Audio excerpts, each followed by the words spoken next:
بسم الله الرحمن الرحيم الحمد لله رب العالمين والصلاة والسلام على أشرف الأنبياء والمرسلين سيدنا ومولانا أبي القاسم محمد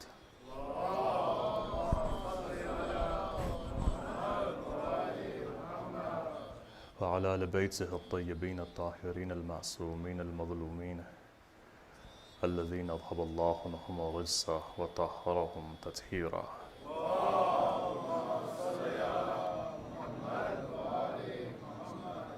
أما بعد، قال الله الحكيم في كتابه الكريم بسم الله الرحمن الرحيم وإن من شيئته لإبراهيم صدق الله العلي العظيم.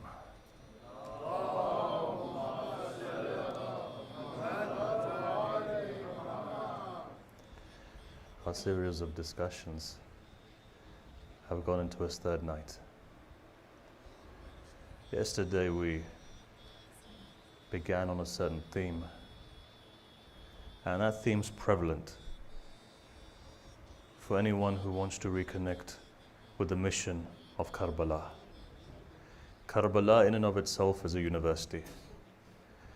Karbala in and of itself signifies ma'rifah. When Sayyid al-Shuhada moved from Arafah and he comes all the way to Karbala, Karbala becomes Arafah, and Karbala becomes Mina, and Karbala becomes Safa, and Karbala becomes Marwa. What you find is that when 40,000 malaika ascend, that grave of Hussein, Qabr al-Hussein, becomes the Kaaba for those 40,000 malaika that come down. What is Kaaba? Allah doesn't physically live in the Kaaba. Kaaba is a place of tamarkus. So for example, for the angels, Adam was the Kaaba. Qibla becomes Adam. In the same way for mankind, we've been told to prostrate towards the Kaaba. Here you find that the maqam of the angels is such that Hussein himself, for them, becomes a place where they do tawaf, according to certain traditions. Why is that? Because Hussein's manifestation is the same nur that's found in Bayt al-Ma'mur. Karbala in and of itself is a movement of ma'rifah. Look, if you understand Hajj, you'll come to understand Hussein. What is Hajj? Hajj is the highest maqam that a person can reach towards gaining ma'rifah. The entire movement of Hajj, you find is symbolic of life. You go from the furthest plane and you come all the way to the central of locations. What does that symbolize?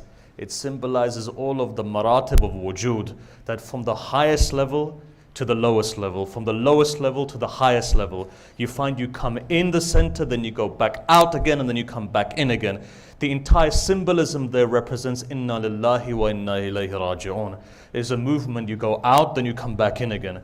What is Karbala therefore? Karbala is also a movement, and that movement is of Sayyid al-Shuhada. If the Hajj is the Zahir movement, then the Batin of Hajj is Hussein. Batin of Hajj is Hussein. Only for a person who understands. Let me give you a tradition. Tradition goes like this.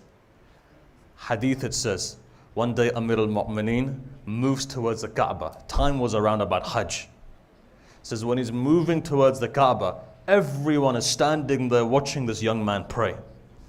And this young man, you could see all the humility and the humbleness on his face. It says, Allahu Akbar, he begins. Tears are flowing from his eyes. People are watching him. Slowly he's reciting. He's shivering, he's shaking. Tears are dropping like pearls are. Amir al-Mu'mineen stands, everybody's looking. They're saying, look at this person's prayer. And at that moment, when he finishes, Amir al-Mu'mineen looks towards him. He says, oh person, tell me, do you know the secrets of prayers? Person looks up, he goes, Mawla, what's the secret of prayers? He says, oh, the best of creation, tell me, what is the secret of prayer? He says, do you know the ta'weel of prayers? He says, Mawla, I didn't even know there was ta'weel of prayers.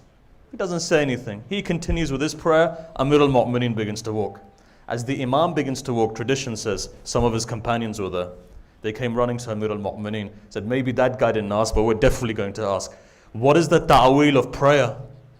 Imam replies, the batin of prayer is wilayah.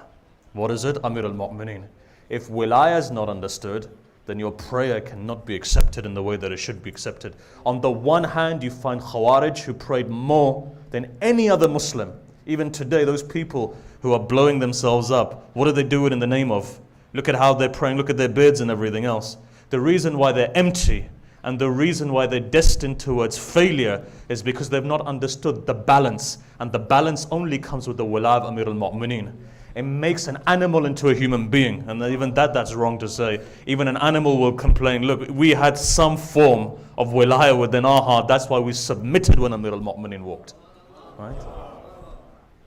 It makes a human into a human being. Otherwise, what is the difference between Satan and what is the difference between man? Think about it. What did Satan reject? Ultimately, Satan rejected the wilaya of Adam. Something greater than that. What does Allah say in the Quran? وَنَفَخْتُ فِيهِمْ مِنْ رُوحِي. When I blow a part of my soul into Adam, prostrate. What was he blowing? Hadith says, Haqiqat Muhammadiyah. Nur of Muhammad was going into Adam. That nur has 5 manifestations to it. When that nur goes into Adam, the angels are told, now prostrate. What do you find? You find the person who doesn't prostrate is what? His manifestation is seen as Yazid, in Siffin, in Jamal, in Nahrawan, in Badr, in Uhud. What are these people? Those are those people who go against the wala of the Imam alayhi salam. Those are those people. What was Shaitan? First person. It wasn't Adam he had a problem with.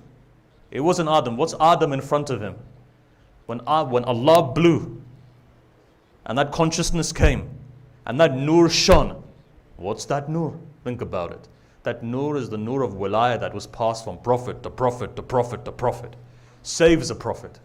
Look at it and see. It's in front of you. Where the nur of wilayah is, you find there's nothing that can shake them. There's 2 examples that come to mind. Musa goes in front of Fir'aun. What happens? Praise to Allah. Rabbi sharah li sadri. Praise. Expand my chest, my tongue, my back, my wazir. Right? So in front of you. When Ibrahim goes in front of Namrud, you find Ibrahim doesn't shake. Why? Ulama have said, nur of Muhammad was coming through him. That what prevents a person from shaking. So imagine if one is connected to the light of Hussein in this era. You've got Zamane Awwal, right? Remember we said yesterday, Zakaria is in the Mihrab. What was it, the first of Muharram? What was revealed? Look at the tradition. Go into the Quran, open it up. What's revealed? Qaf ha ya ain sad. What is that Kaf ha ya ain sad symbolic of? The Kaf in itself is symbolic of Karbala. The entire huruf here which I mentioned give the entire story and movement of Karbala which was revealed upon Zakaria. That's when Zakaria became Zakaria. Came to understand. Dua becomes mustajab. Why? These huruf. This is why. Ulama have said, whenever an enemy tries to overcome you, recite these hurufs 903 times. For example, Allah will destroy your enemy, move your enemy away from you. And if there's ever a haja within your heart, remember, Kaf ha ya ain sad symbolizes Zamane Awwal. That's Karbala. But the second Karbala that's about to come, with Imam al-Zaman is symbolic within Ha Mim Ain Sin Qaf. When you combine these huruf together and you recite them, then any dua becomes mustajab. Right? Quran is an entire commentary. Requires opening, requires delving into. Understand what the Quran is. This is why Ayatollah Hassan Zada Amali says, actualize the Quran within yourself. Every verse of the Quran that you actualize, you move a stage up within heaven. You move a stage up within Alam al-Wujud. You're moving. If there are 1,400 odd verses, for example, you are moving stage by stage. You are going from one level to one level for the power of the Quran. That's what's important. This is why Rasulullah says, Inni tarakun fikum afaqalayn, kitab Allahi wa itrati ahla bayti. Right? 2 things.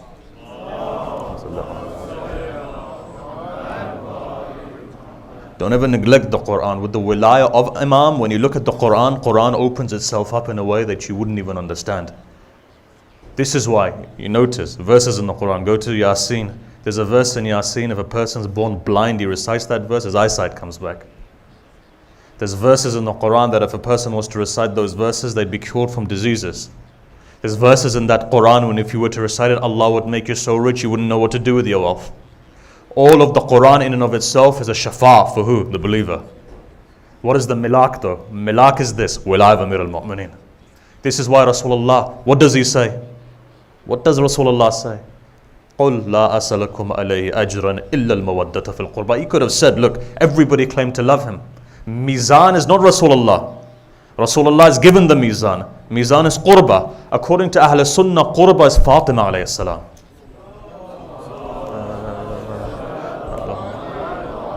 Jalaluddin Suyuti writes, right? He says, Qurba is Zahra.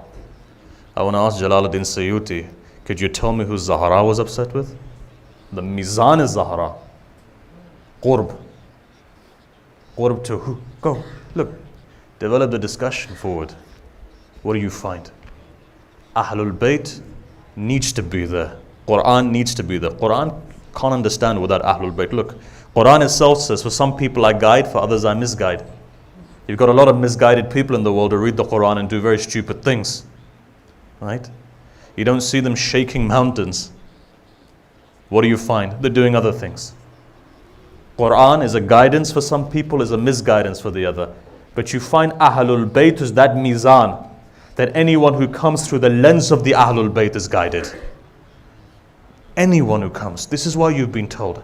Especially when you live away, the countries that you live in, right? You've been told. When you live in a country that's not an Islamic country, what's important, incumbent upon you?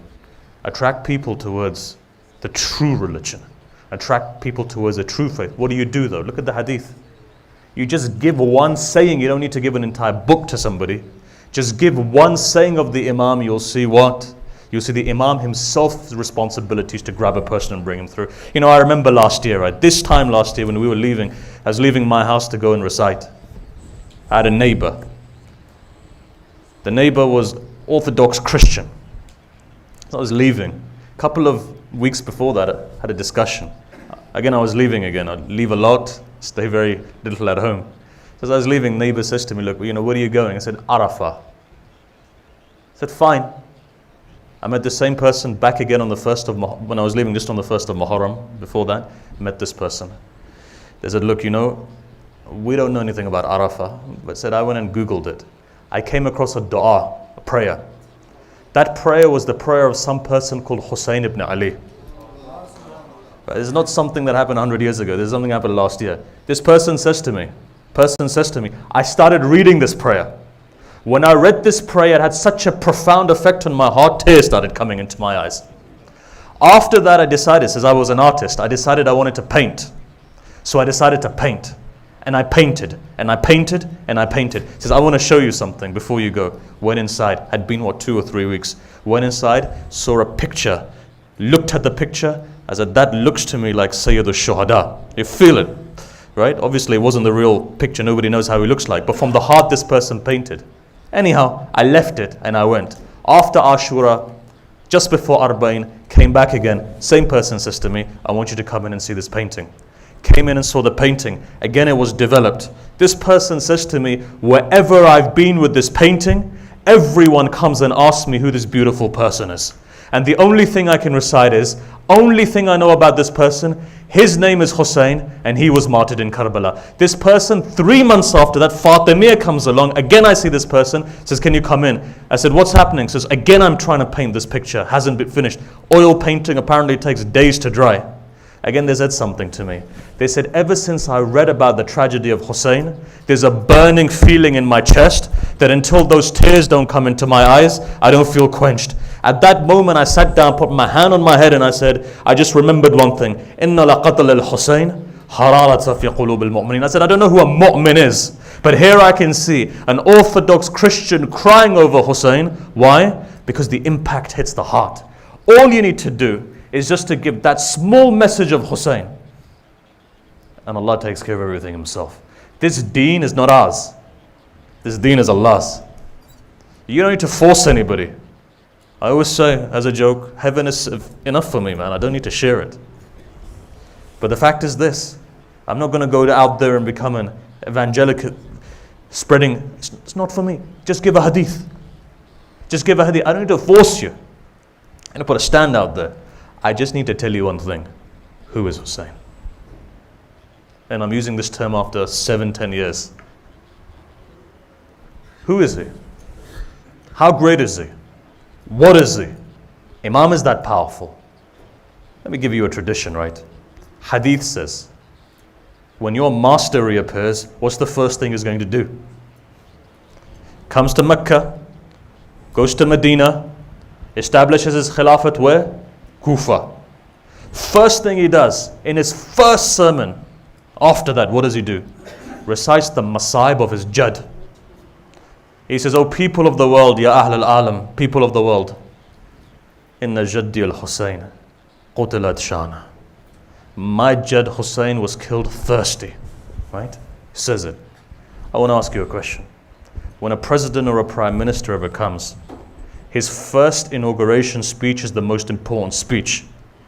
If my prime minister stands up and starts talking about his Jad, what are you going to say? Right? Is talking about his granddad?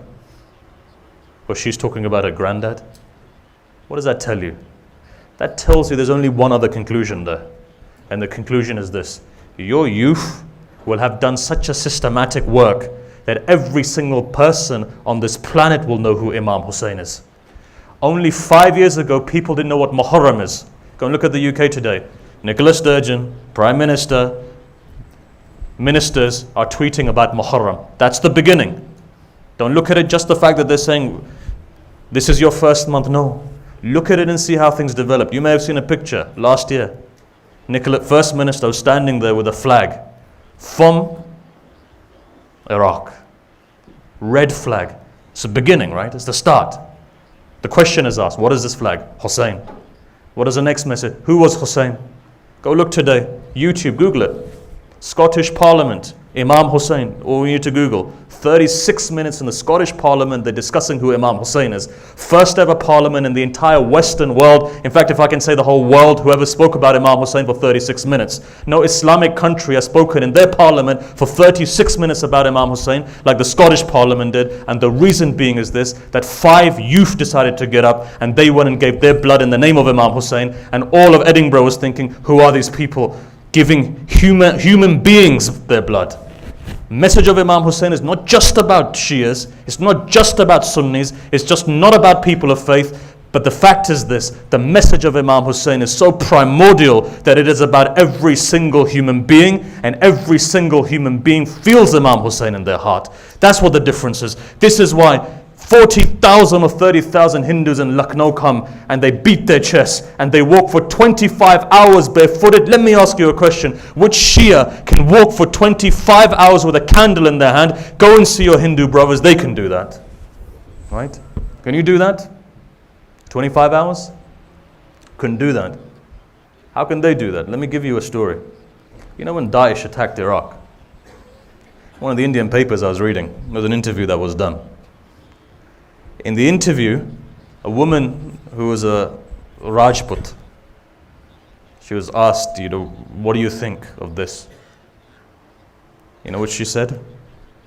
She said, I said to my son to go to Karbala and defend the shrine of Imam Hussein.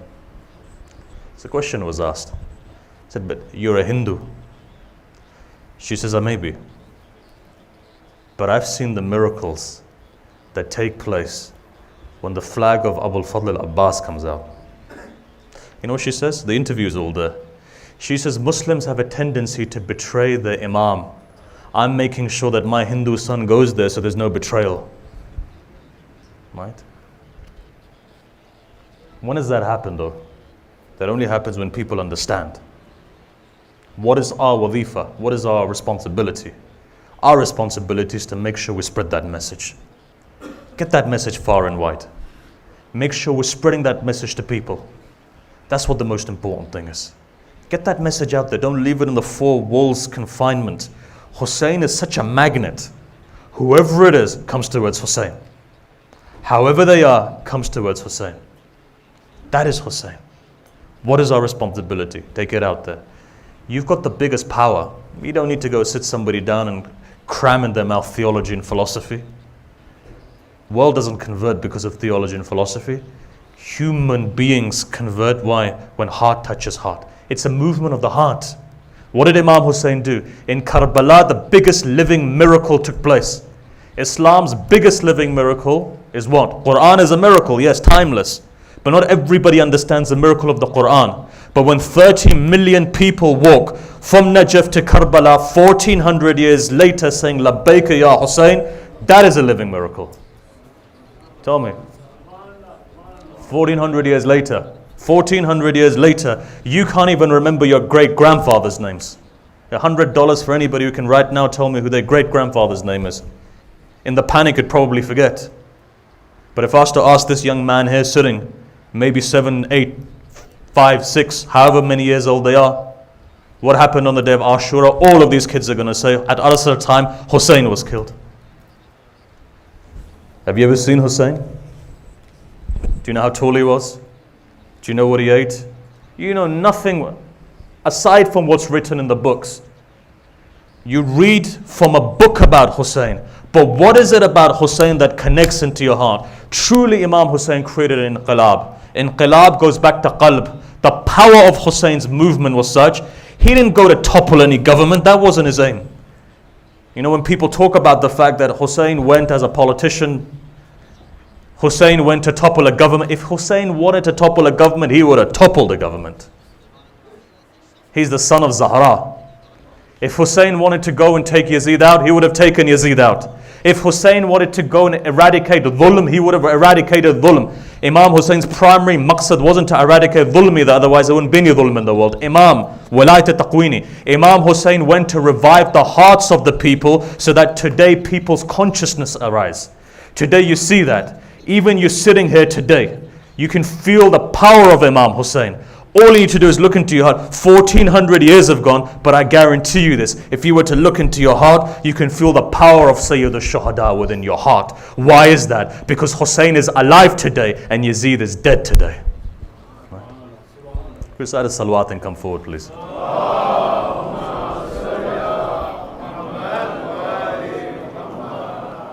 And one more salawat, please, and come forward.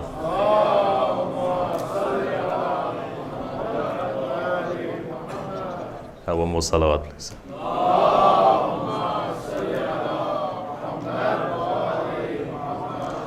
There's still some space at the front of you. You guys move forward, please, with the salawat.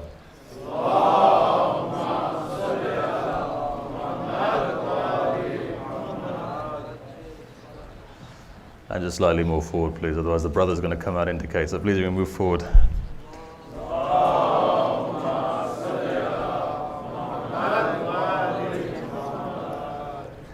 That is the power of Sayyid al-Shuhada.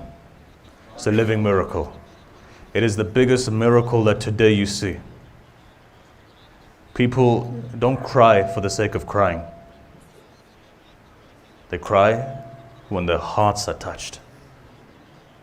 Hussein's message is so powerful. This Labbaika Ya Hussein that you do, that Labbaika Ya Hussein is what? In and of itself is powerful enough to change the entire dynamics of governments in the past. Whether it's kufr or whether it's haqq, Banu Abbas used the name of Hussein. Look what happened, the largest dynasty within Islam. Okay, it was batil, but the fact is Hussein's name is so powerful. Imagine if Imam Hussein's name was used for haqq, then what happens? Peace, tranquility, movement, right? Let me tell you something. You know what Hussein to you is? Remember the very first tradition that we narrated 2 days ago. What was that tradition? What does Amir al-Mu'mineen say? Again, Kitab al-Nu'mani. Imam says, after the death of my son Hussein, what's going to happen? Dhalala, dhulma. In that ocean of dhalala, in that ocean of darkness, in that ocean where the hearts will die. Today, are you not seeing Alam Islam's heart dead? How many Muslims are there in the world? Over 1 billion. Look at the characteristics of Muslims today. You know, you feel embarrassed when you see them. You feel embarrassed in the way that they behave. Hearts are dead today, but understand something. Hussein is the manifestation of Al-Hayy, the name of Allah. Hussein revives the hearts of the people. This is why Muharram is important. This is why the culture of Ashura is important. This Ashura, you don't understand, we don't understand. But the power is this. Today, if your children are guided, it's because of Hussein. If your grandchildren are guided, it's because of Hussein. And if you're guided today, it's because of Hussein. What brings you to this is what? Well, you know what the ulama have said? When you come to the Majlis of Hussein, كأنه, it's like you're under the dome of Sayyid al-Shuhada. Why? Two qualities of the dome of Sayyid al-Shuhada. One, dua becomes mustajab. Second, you're at home. Under the dome, you can pray full. But what is home? Home is a place where the heart's at peace. Let me ask you a question. For all of you sitting here, isn't your heart not at peace today? Even when you go outside, maybe trials and tribulations of life may cause pain in your heart. But the minute that you come to the Majlis of Hussein, ask yourself a question. Where's your heart? What do you feel? Relationship between the Imam is the relationship between the Imam and the heart. Look, we're just starting our discussion. I'm trying to finish what I started yesterday. But I'm going to say something to you. One day Amir al-Mu'mineen, right? Look at the Imam. Amir al-Mu'mineen teaches us certain things. Amir al-Mu'mineen teaches us the ability of the heart to connect with hearts. Remember, his companions would sit with him. He would sit silently, transfer the knowledge from heart to heart. Is that possible? I'll give you an example. All of you have heard the name of Ayatollah Bahjat, right? Ayatollah Kashmiri says, Ayatollah Abdul Karim Kashmiri was one of the greatest Urafa living. One istikhara of his, if you ever saw, he take out a bead. He pulls out a bead, he'd recite the verse of the Quran, then tell you 54 outcomes. Student of Qadi, Ayatollah Kashmiri says, I was playing football, soccer, in Najaf, was playing with the kids. I must have been about 9. Ayatollah Bahjat was 14. He comes towards me, he says, brother, this is not for you. He goes, I understood what he was saying. I said to, at the time, Ayatollah Bahjat, I said, look, can I come and see you? He says, come and see me. So somebody asked him, he says, what was the first lesson he taught you? He says, he was preparing me to go to Qadi. Right? He says, so what do you do? He said, 3 days continuously I went to see him. We sat for an hour. What did you say? He said, nothing. He stood there, I stood there. He sat there, I sat there. From the heart, he transferred knowledge into my heart. My chest started becoming full. Ilm is not through the tongue, remember that. إِنَّمَا هُوَ نُورٌ يَقْذِفُهُ اللَّهُ فِي قَلْبِ مَن يَشَاءُ. It's a light that shines in the heart of the believer. Allah puts it there. Right? What did we say yesterday? When Allah favors somebody, He puts a dot of light in their heart. What happens? People would say, after Saddam came, when he kicked out all of the ulama of Najaf, or most of them when they went to Qom, ulama in those days in Qom, they would cry. Why? When you live next to the haram of Amir al-Mu'mineen, what do? You miss it when it's not there. They said whenever we missed the haram of Amir al-Mu'mineen, we'd go to Ayatollah Kashmiri. When we looked at him, he was the mujassima of Amir al-Mu'mineen's haram. Ishq, right? That's what ishq is. Light from the heart. It says light from the heart. This Ayatollah Bahjat, when he was training Kashmiri, what was he doing? From heart to heart. He's passing a light. When that light was passed, he says, now you're ready to come to my teacher. He takes him to Sayyid Ali Qadi. What does Sayyid Ali Qadi instruct him in the month of Muharram? Right? Imagine, these guys are the elite. You don't get any higher than that. Each one of those students, Hassan Ilahi, Allama Tabatabai, Sayyid Kashmiri, Ayatollah Bahjat, Ali Muhammad Burujurdi, Sayyid Ahmed Kashmiri, all of these guys, top of the top range, Abbas Kushani. These guys are those people who you see Alam and Kaun at this moment in time. Awliya of Allah, the hadith says, Sunni Shia hadith. Sunni hadiths talk about 30 abdal who are connected at any given time. Shia traditions talk about 30 or 40 people who are the ashab of the 12th Imam. Their wujud in this world is important. Why? Because they are those people who help the Imam in his work. When one dies, another one comes. When another dies, another one comes. These are those people, right? Imagine, Sayyid Ali Qadi says, he says, Muharram is coming. I want you to do something. He says, what is that? Now imagine, master of spirituality advising his people. If you want to achieve the highest realms. Because remember, Alam and Malakut has its own roadmap. The higher realms have their own roadmap. At that stage, he says, when the month of Muharram comes, I want you guys to make sure that you are helping in any way possible when it comes to the Azab Hussein. Be it cleaning, be it making the food, be it preparation, be it listening, whatever it may be. Attach yourself to the dhikr of Sayyid al-Shuhada. Why? 6th Imam alayhi salam says,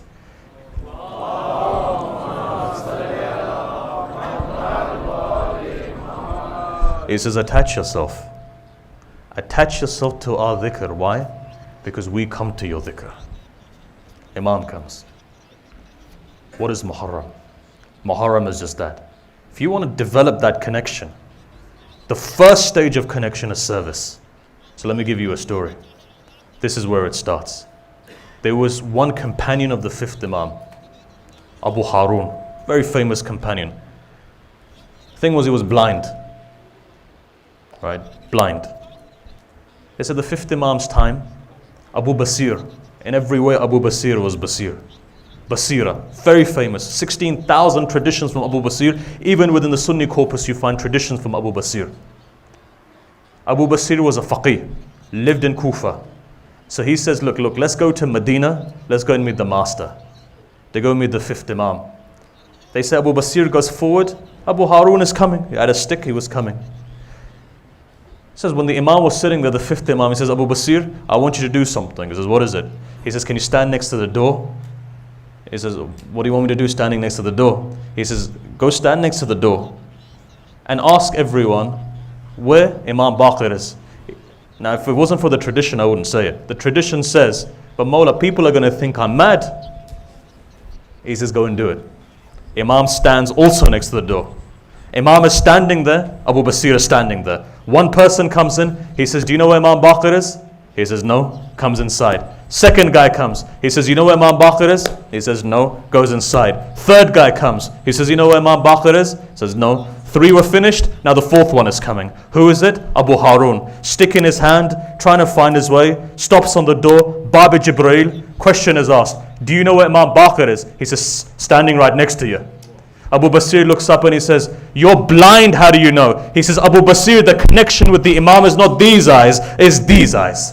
If a person's eyes are open from here, wherever they are in the world, the Imam is there. Now listen to this tradition of Qadi when he says, wretched is the eye that wakes up in the morning and doesn't do ziyarah of the Imam. Understand this, if the Imam is in ghaiba, Imam is in ghaiba of these eyes, not these eyes. Open your eyes up, otherwise what? When people turn around and they say, well look, Imam Amir al-Mu'mineen was with his people, and Imam Hassan was with his people, and Imam Hussein was with his people, all the way down to the 11th Imam. The question is asked, but we Shias are what, yatim? No, lutf of Allah as such. He wants you to be the best. There were people sitting with the Prophet. Where were their hearts?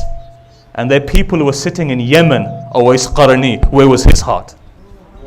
Imagine this. Where was his heart? Where was his heart? You could be sitting here right now. This is why they say, when a person comes to Majlis Hussain, even if he annoys you, don't raise your voice at him.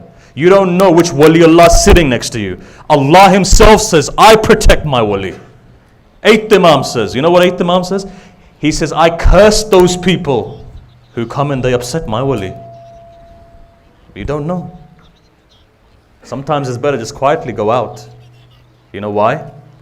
Because after the majlis ends, most of the ghiba begins. I'm not saying that.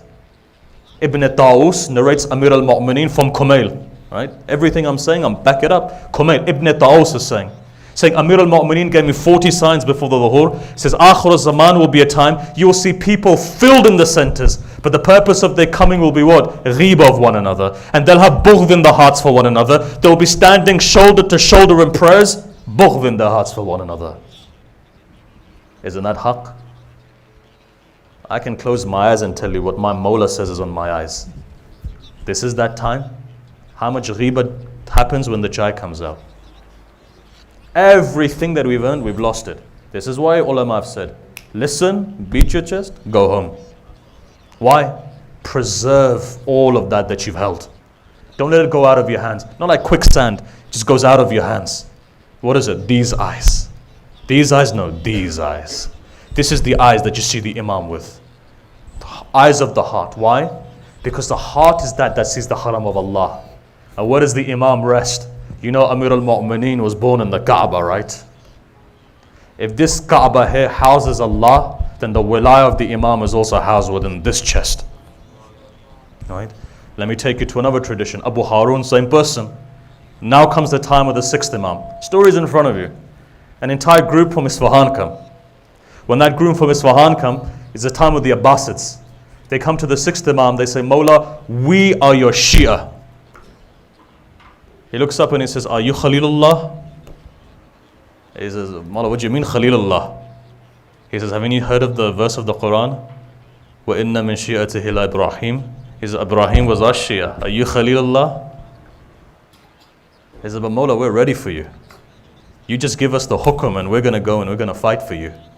He said, let's sit down for a minute. He says, can I ask you something? He says, yes. You see that tandoor? He says, yes. Can you jump inside of it? The guy looks up. He says, Mawla, we're here to fight for you. He says, well, then jump in the tandoor. He says, it's Abu Basir was walking in. He says, Abu Basir, jump in the tandoor. Abu Basir comes straight into the tandoor. Imam puts it on the top. They begin to talk. So this guy from Isfahan, sweat is dripping. Asked the question, says, but Mawla, what about? He says, forget him. Let's talk. His Mawla is probably kebab now.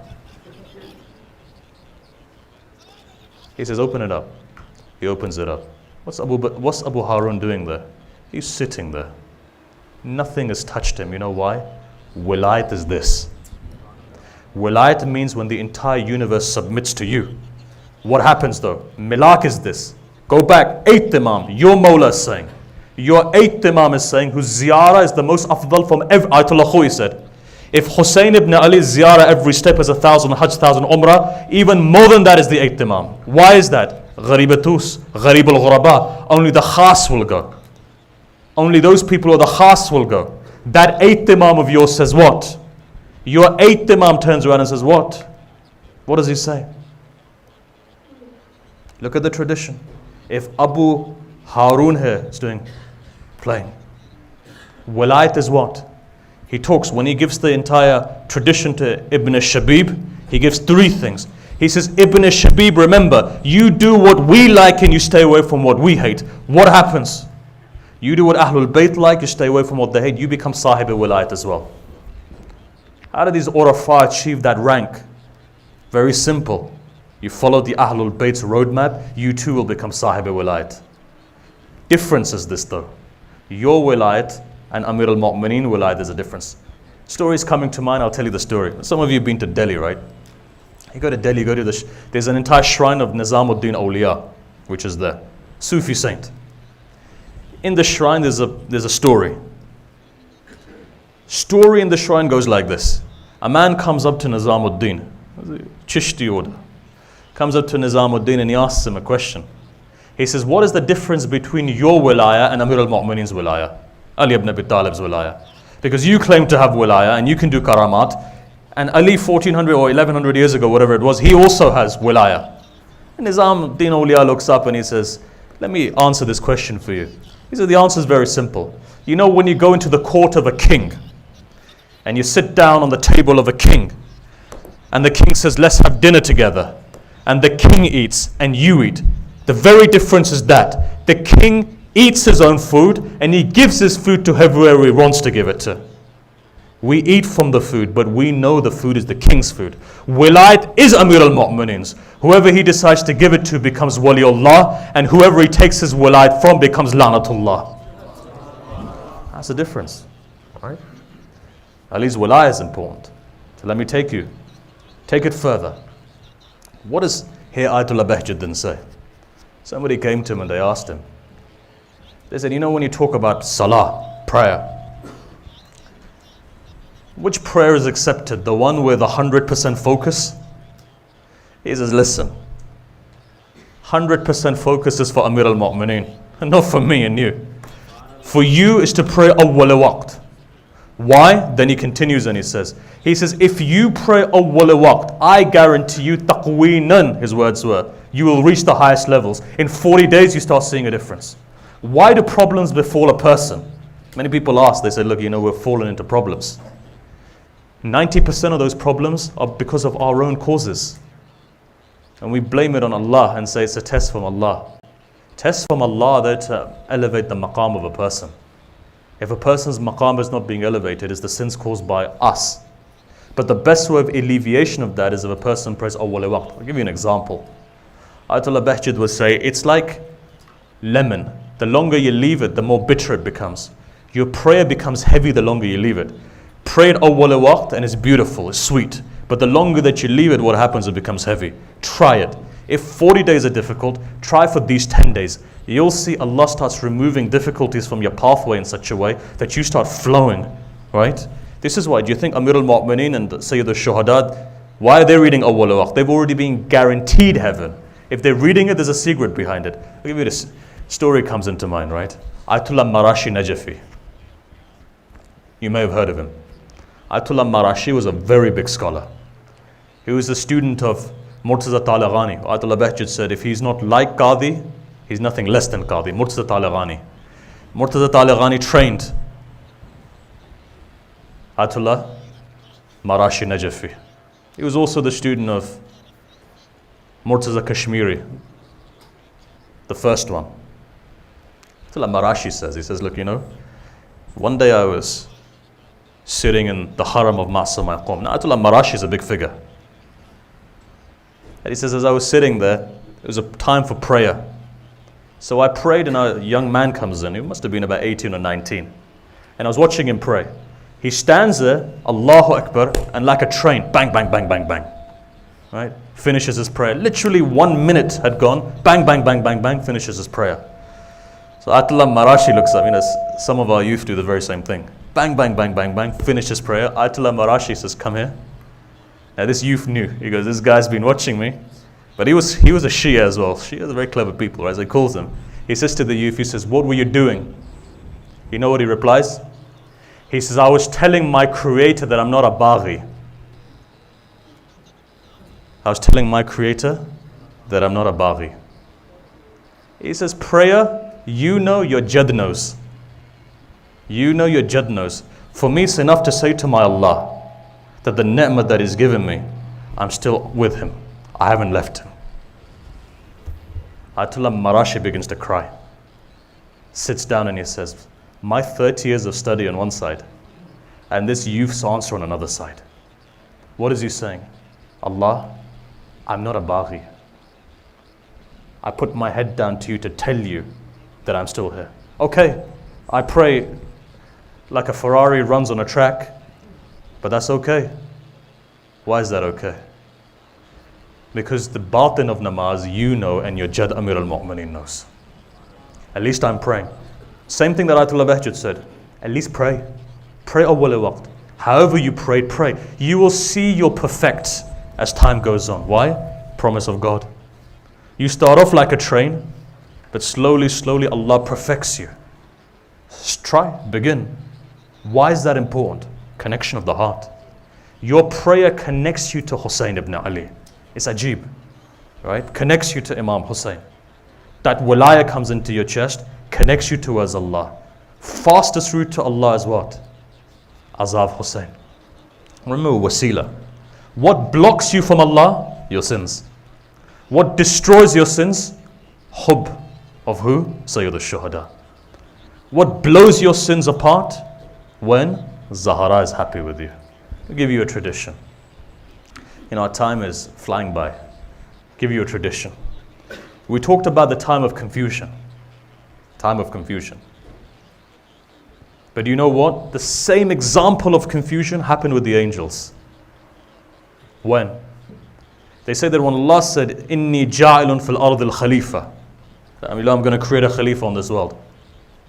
Tradition says the very first thing that happens is the angels turned around and said, Allah, are you going to create man who's going to create fasad and bloodshed? Right? Now either the angels saw something before, and we have traditions to say before Adam was Adam, and before him was Adam and Adam and Adam, and there'll be Adams and Adams and Adams after. Maybe they saw something.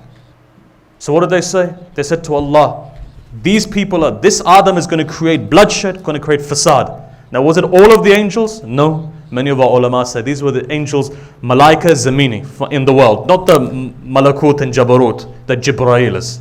They're two sets of angels. One is in the physical world, Alam and Nasut. One is in the higher realms. Higher realms, according to certain ulama, it wasn't the higher realms one. It was the lower realms, the physical world. In this world, in Alam Ikon, in Alam al-Mulk, and they came forward, they said, Allah, you're going to create something that's going to create bloodshed. What does Allah reply? He says, I know something that you don't know. He says, I'm knowledgeable about something that you don't know. Allah didn't like it though. So what did He do? Allah wanted to train them. How does He train them? Remember one thing, when you lack ma'rifah sometimes, Allah puts you through difficulty to gain it. When does the rahmat of Allah come down full force? When you're going through trial and tribulation, and with your broken heart you beseech Allah. If a person's heart isn't broken, they pray, it's a half-hearted prayer. But you notice when a person's heart is broken and he calls upon Allah, Allah answers him. Why? Hearts connect. Go back to the tradition and see, what did Musa say? He says, Allah, I'm broken-hearted. The reply comes from Allah, Musa, I'm for the broken-hearted. Connection is there. What happens? Allah tests the angels. What does He do? Alam an-Nur, He plunges Alam an-Nur into darkness. Now what does it mean by darkness? It means they were disconnected from Allah.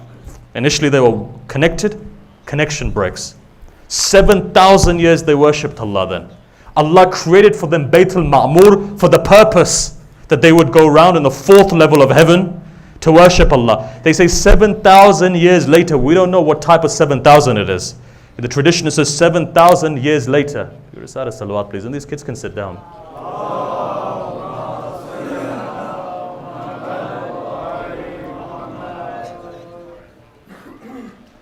This whole army of children just walked in. Recite another salawat please.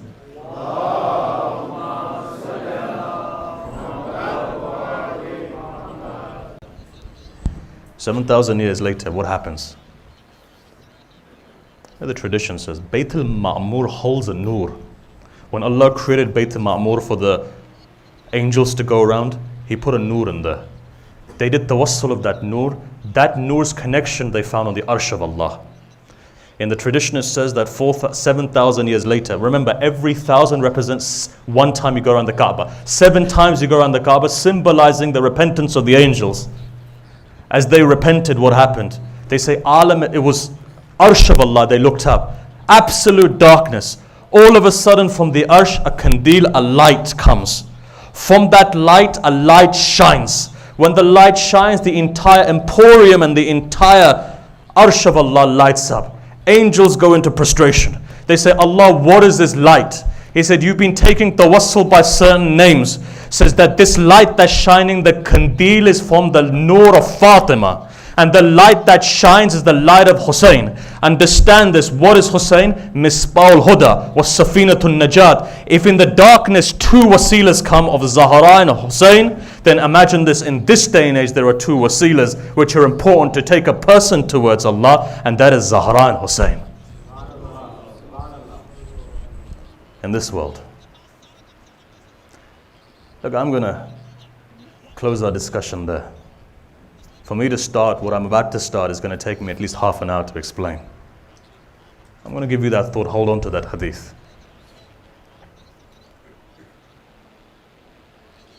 Remember,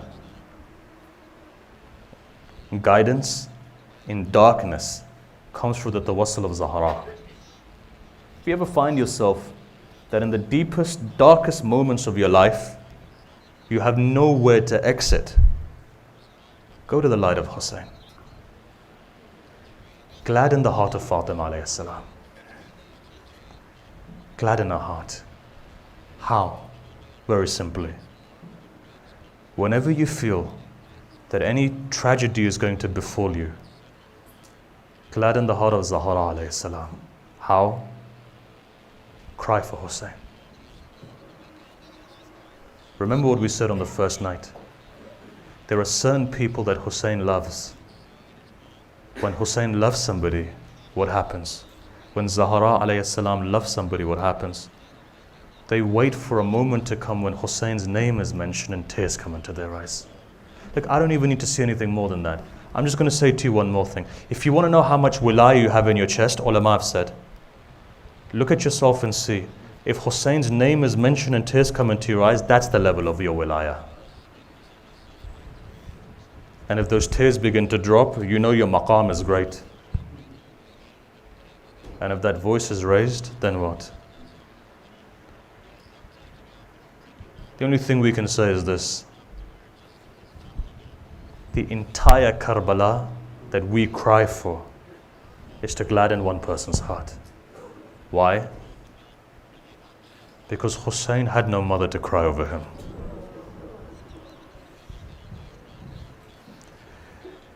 They say, well, somebody asked Imam Sajjad once, Well, Imam Sajjad replied, he says that my aunts wanted to cry over my father. Every time they would try, shimmer would come from the back.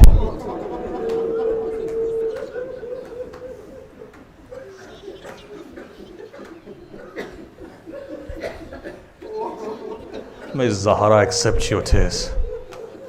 Honestly, if that mother prays for you tonight, your 7 generations will benefit from that.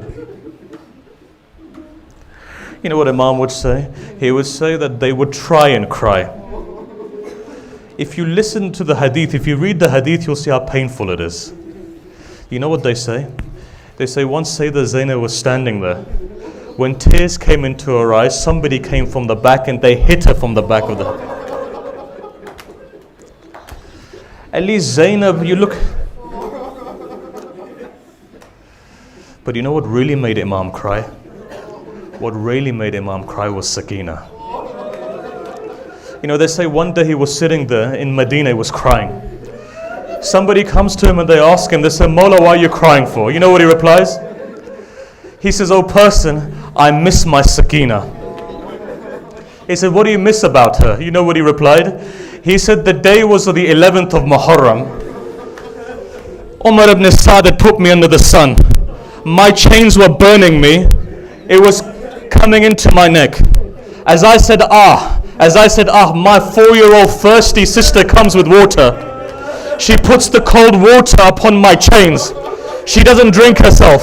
When I looked at her and I said, why don't you drink this? She says, brother, I can see the pain that you're in.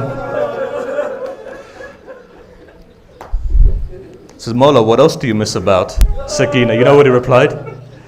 He said, when they made me walk over thorny bushes, when the thorns went into my feet, I would say, my arms were tied behind my back. My sister would come say, brother, what happened? He would say that there are thorns in my feet. My young sister with her small hands used to pull out the thorns from my feet. But when Shimmer made my sister walk over thorns, and she would say, my arms were tied behind my back. I couldn't take out those thorns.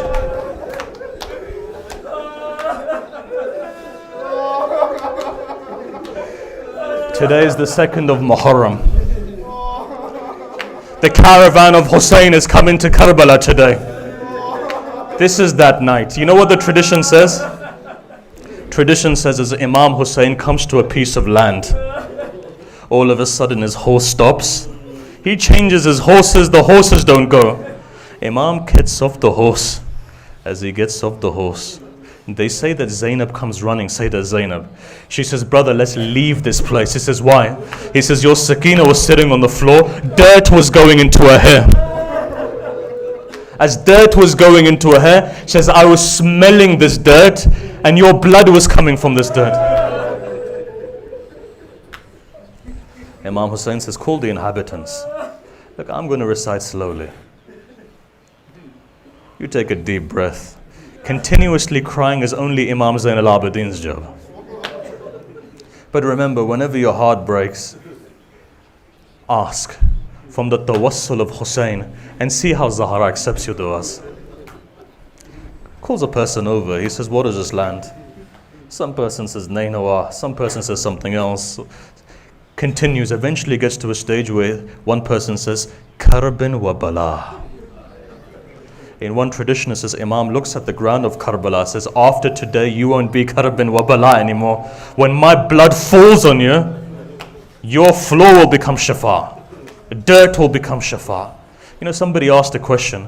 They asked a marja, they said, why is it that up to 1 kilometer away is khaka shafa? He began to cry, replied, he said, because Hussein's blood was scattered up to 1 kilometer away. Alright? 2nd of Muharram. Furat is there. Imam Hussein says to Abul Fadl al-Abbas, he says, put the tents next to the Furat. Abbas, you stay here. He says to Imam Zain al-Abidin, you go to the far side. Imam Zain al-Abidin comes forward. He says something. He says, Father, my ghaira can't take it that my aunts are here and the army of Yazid is just on the other side. Again, Hussein has tears in his eyes. Eventually, they moved their tents. It's in front of you, right, what took place. I'm not going to recite the whole thing. I'm going to recite to you a part. From the 2nd of Muharram, there's another person called Hur who's there as well. Remember what I said at the very beginning. Love of Zahra ascends people. Love of Zahra. Tradition says, when Sayyid al-Shuhada was coming to Karbala, Hur comes to Hussein. As he's going towards Kufa, what does Hur do? Comes to Sayyid al-Shuhada, says that my army is thirsty. We're thirsty. What does Imam Hussein do? He says, Abbas, get the water and give it to them. After them, he says, take the water, give it to their animals as well. Everyone drinks. Hussein now wants to go towards Kufa. What happens? Hur comes forward, grabs the horse of Hussein with his hands. With ghadab looks at Imam Hussein. What does Imam Hussein say? He says, may your mother have been deprived of you. What does Hur reply and say? He says that had it been anyone else, I would have replied to them. What can I say? Your mother is Zahra. Why did Hussein say that? Hussein knew that even if Hur had repented for 300 years, Hussein knew Hur wouldn't have reached where he needs to reach. What happens? Understand this. Hur had respect for Zahra. You have love for Zahra in your heart. If respect for Zahra can make Hur alayhi salam, then your love for Zahra can take you somewhere else. What is this? Goes into the heart of Hur, pulls out that love. What is Imam Hussein saying? He's saying, Ilayya, Ilayya. Come to me. Come to me. Hur, come to me. It's calling Hur. What happens? That revolution in the heart of Hur begins to move. 9th of Muharram comes, I'm accelerating. 9th of Muharram comes, what happens? Hur is worried. Hur is worried. Umar ibn Sa'd says, Hur, I've never seen you worried like this. Shibr is looking, Hurmala is looking one by one. Night of the 9th comes. They say Hur is between heaven and hell now. He's moving. He can hear the thirst coming. Al-atash of the children. You know what the tradition says? Hur looks towards his son. He says, son, I'm going towards Hussein now. He says, why, father? He says, what am I going to say on the day of judgment if that mother asks me, Hur, what did you do? He says, father, if you're going to heaven, take me with you as well. He says, son, if we're going to go, tie my arms behind my back. He says, father, why? He says, because I grabbed the horse of Hussein. He says, tie my eyes as well. He says, father, why? He says, because I looked at Hussein with a ghadab. Take me like a slave goes.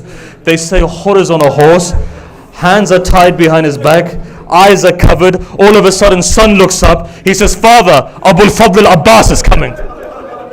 Abbas is riding. As Abbas comes, Hur chucks himself onto the floor. As he chucks himself, he says, Mawla, forgive me. I'm coming to your Hussein. You know what he replies? He says, Abbas replies, he says, Hur, my Mawla sent me so that he can take you to...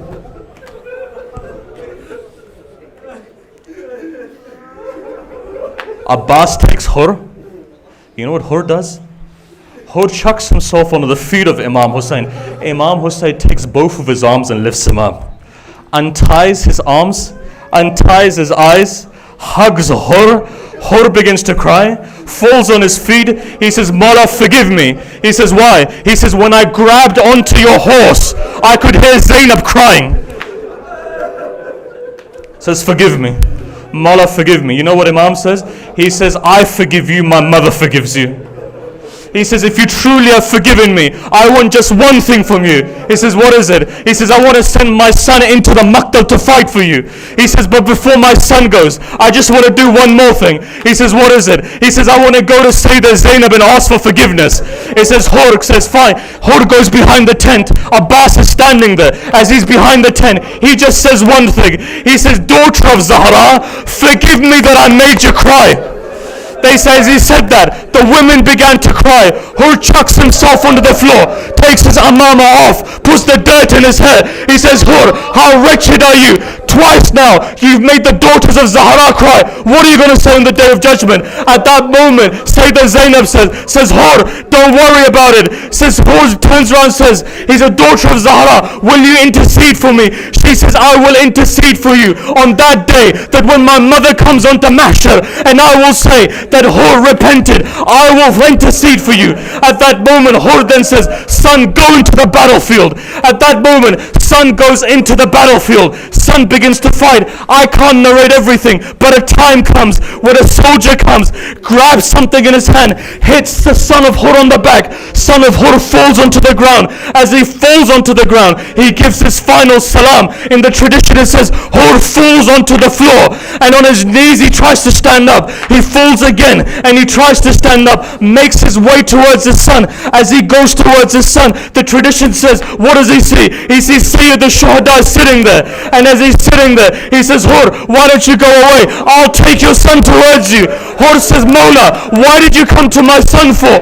Why did you come to my son for? Hussein says, because no old father should ever go to the body of their son like this. That time was before Dhuhr. After Dhuhr, you see that an old father goes on his hands and knees, crawl towards his son, puts his son on his knees, and as he puts his son on his knees,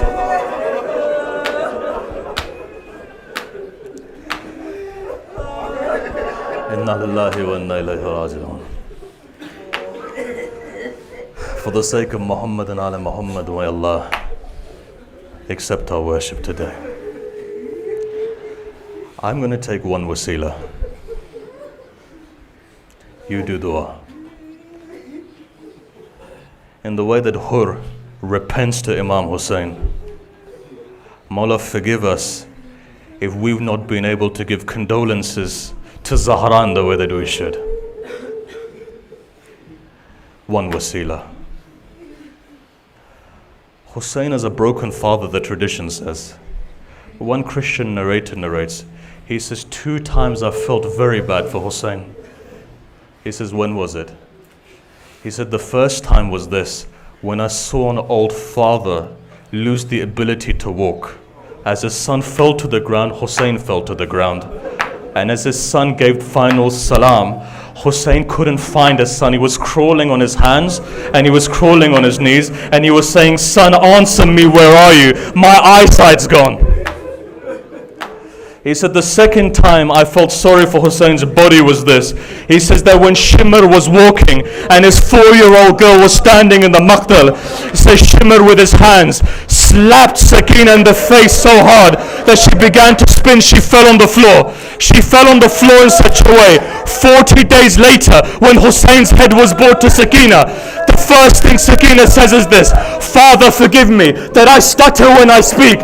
When Shimr slapped me in the face, it was so hard. From that day, I can't speak properly. Maulana Syed.